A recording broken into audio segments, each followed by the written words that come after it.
Delhi university का मनुस्मृति पढ़ाया जा रहा है, उसको लेकर आप क्या कहना चाहेंगे? जो कि वहाँ के छात्र उग्र हो रहे हैं, विरोध कर रहे हैं, क्या मनुस्मृति पढ़ाया जाना चाहिए? नहीं पढ़ा रहे हैं, क्योंकि हमारे भारत में डॉक्टर B.R. अम्बेडकर साहब का कानून चलता है, उस संविधान पर हमारा देश चलता है। उस संविधान के अधिकार और पूरे इंडिया में शिक्षा जितना कार्य है संविधान पे चलता है। तो मनुस्मृति पढ़ाने से हमारा देश विकास नहीं करेगा, संविधान पढ़ने से तरक्की करेगा हमारा देश। इसलिए संविधान पढ़ाया जाना चाहिए।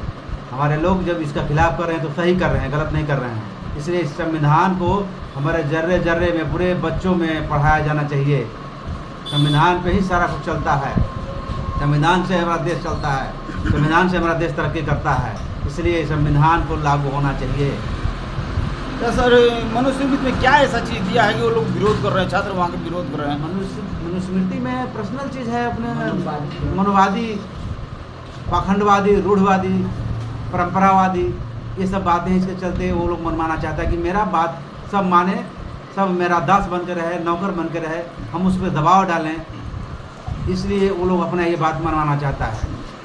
मनुस्मृति को लेकर इतना हंगामा हो रहा है दिल्ली यूनिवर्सिटी में, उसका प्रति भी जलाया गया है, फिर दोबारा जलाया गया है। अब देखे होंगे मतलब उसमें क्या ऐसा खासियत दिया है कि उसके विरोध हो रहा है? मतलब अंदरूनी क्या चीज़ उसमें दिया है, हम तो नहीं जानते पढ़े। देखिए, वो व्यक्तिगत धर्मावलंबी लोग जो पाखंड में लिप्त हैं, वो लोग जो है इसको सोच रहे हैं कि हम पहले भी लागू लोग किया था, आज भी लोग लागू करना चाहता है कि ये हमारा परंपरा छूटे नहीं, हम सबको अपने दबाव में रखें, हम अपना अंधविश्वास में सबको डाल के रखें, कोई शिक्षा अच्छा ग्रहण न करे, संविधान को कोई पढ़े ना, संविधान के विषय में कोई जाने ना, संविधान पे कोई चले ना, संविधान के हक अधिकार को कोई पाए ना। इसलिए इस चीज़ को लागू करना चाहता है। मेन चीज़ उस मनुस्मृति में नारियों को शिक्षा से दूर रहने का काम किया जा रहा है। इसलिए हमारे जितने पढ़े लिखे लोग हैं, एडवोकेट हैं, हमारे दिल्ली यूनिवर्सिटी के जितने लोग हैं, इस मनुस्मृति की प्रति को जलाया है, उसका खंडन किया है, विरोध किया है।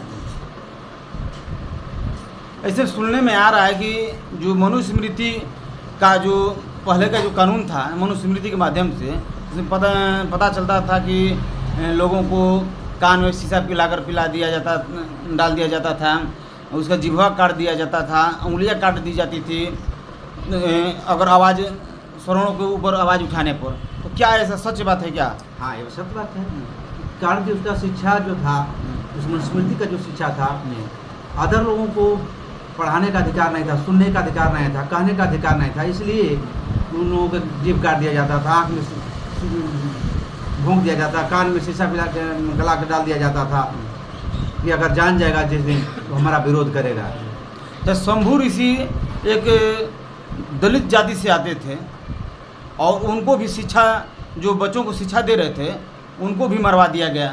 ऐसे ही फिर दोबारा ये लोग लागू करना चाह रहे हैं क्या? हाँ, शंभू ऋषि एक संत थे, लेकिन उस समय के जितने पाखंडी थे, आडंबरवादी थे, रूढ़िवादी थे, परंपरागतवादी थे, जितने राजा घराने के लोग थे, उन ब्राह्मणों के, उन दुष्ट विचार वाले लोगों को बात मान करके ये उस साधु शंभू ऋषि का वध करवाया था। क्योंकि वो अच्छा शिक्षा ग्रहण दे रहे थे, बच्चों में शिक्षा का ज्योत जगा रहे थे, तो उन लोगों को बुरा लगता था कि ये तो सही बात पढ़ा रहा है, हम लोगों का बात नहीं मान रहा है। और हम लोगों का बात मानता तो हम लोग जैसे कहते वैसे चलता।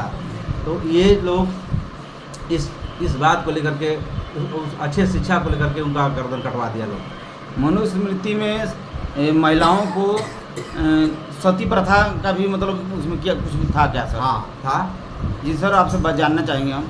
वो वैसे तो उन लोगों के जो वंश में जितनी नारियाँ थीं, जिसका पति मर जाता था, उसको लोग सती, उसको भी लोग जला देता था। कहाँ, किस संविधान में लिखा हुआ है कि जिसका पति मर गया उसके बच्ची को, उसके पत्नी को, उसकी औरत को जला दिया जाए? ये हमारे बाबा साहब के संविधान में नहीं लिखा हुआ है कि जिसका पति मर जाए उसको जला दिया जाए। उसका पुनः शादी किया जाए, तब उसका उत्पत्ति होगा, विकास होगा, न कि उसको तुरंत जला के उसका नाश कर दिया जाए। उस मनुस्मृति में ऐसा लिखा हुआ था, इसको तुरंत जला दिया जाए। सरकार तो मनुस्मृति लागू करने जा रही है सर, तो इस पर क्या आपका प्रतिक्रिया रहेगा? ये हमारी सरकार जो है बिल्कुल गलत है, सरकार सही नहीं है। सरकार आज भी उस मनु का तस्वीर हमारे हाई कोर्ट, राजस्थान के हाई कोर्ट में भी टंगा हुआ है, जबकि इस भारत के संविधान बनाने वाले डॉक्टर B.R. अम्बेडकर साहब का तस्वीर हमारे हाई कोर्ट के अंदर नहीं लगा हुआ है। ये बहुत बड़ी गलती है। आज हमारे जितने बढ़िया बढ़िया पढ़े लिखे लोग हैं उसका विरोध कर रहे हैं, क्योंकि संविधान के जो मालिक हैं, रचयिता हैं, जो लिखने वाले हैं, उनका तस्वीर न लगे। जो पाखंडवादी है, रूढ़िवादी है, परंपरावादी है, उसके विचार, उसके भाव, उसके तस्वीर को उस हाई कोर्ट में रखा गया है। ये बिल्कुल सरासर गलत है, ऐसा नहीं करना चाहिए। इसका बहुत ज़बरदस्त विरोध होना चाहिए। सर, अगर मनुस्मृति लागू हो जाता है तो किसको किसको परेशानियाँ हो सकती है? मनुस्मृति लागू हो जाएगी तो जितने बैकवर्ड हैं, नीचे तबके के लोग हैं, SC ST OBC माइनॉरिटी के जितने लोग हैं, सबको बंधक फिर से बनाया जाएगा। फिर वही जोर जबरदस्ती, गाली गलौज, मारपीट, उसी परंपरा में फिर पुनः ढाल दिया जाएगा। तो इसके लिए सर क्या करना चाहिए? इस सरकार के लिए क्या आपका? इसके लिए सरकार को भारत के संविधान पढ़ाना चाहिए, संविधान का सबके अंदर ज्योत जगाना चाहिए, तभी जाकर के इसका विरोध होगा और उसको हटा दिया जाएगा। अभी यूनिवर्सिटी में तो देखिए रहे हैं, हाँ, DU में इतना हंगामा चल रहा है, छात्रों का गुस्सा चरम सीमा पर है। होना चाहिए, होना चाहिए जी। क्योंकि ये नहीं होगा तो इन लोगों का जो है मनुवादियों का जो मनोबल बढ़ जाएगा। तो संविधान पढ़ना चाहिए सर। पढ़ना चाहिए, सरकार को संविधान भी लागू करना, संविधान पढ़ना चाहिए और लागू होना चाहिए। सबके हक अधिकार मिलना चाहिए। सबसे पहले हमारे देश की जितनी माताएं बहनें हैं उनका हक अधिकार मिलना चाहिए, क्योंकि वो संविधान में रहेंगी तो सब हर तरह की बात वो लोग समझेंगी और लागू करेगी। तो सर, लोकतंत्र में रहते हुए भी दलित पिछड़ों पर इतनी अत्याचार लोकतंत्र में हो रहा है। आप देखे होंगे एक वीडियो वायरल हो